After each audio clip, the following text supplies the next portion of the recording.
মিথ্যা মামলা দিয়ে অনেক মানুষের ভালো ভালো মানুষের হয়রানি করতে আছে। আমরা এই হয়রানিতে আমরা মানে দেশে খুবই শান্তি শৃঙ্খলা চাই।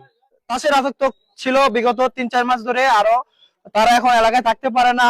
এখন আমাদেরকে হালিম কায়ম, তারপর কুদ্দুস দেওয়ান, তারপর হচ্ছে গিয়া আরো বিভিন্ন লোকজন তাদের আছে এলাকাতে, এসে অনেক আতঙ্ক করছে, চুরি ছিনতাই ডাকাতি এবং দোকানে লুটপাট, রাজধানী অনেক কিছু করেছে। যেমন আমি মাছের প্রজেক্ট করেছিলাম বর্ষাকালে, আমার প্রজেক্টের থেকে প্রায় 30 আমার খরচ হয়েছিল 25 লক্ষ টাকার উপরে। ওই মাছের প্রজেক্টের রাত্রে আন্ধারে এই দুর্ভিক্ষরা সব মাছ নিয়ে গেছিল।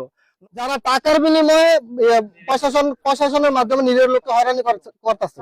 এই যে কায়ম দেওয়ানের ভাই হালিম দেওয়ান, মাইনুদ্দিন দেওয়ান বংশের যারা টাকাওয়ালা, তারা আমাদের নিরীহ মানুষের উপর হামলা চালাচ্ছে।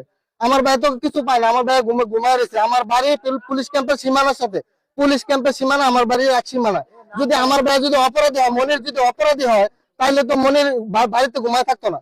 অপরাধী তো সবসময় পলাতক থাকে, অপরাধী বাড়িতে ঘুমায় থাকে।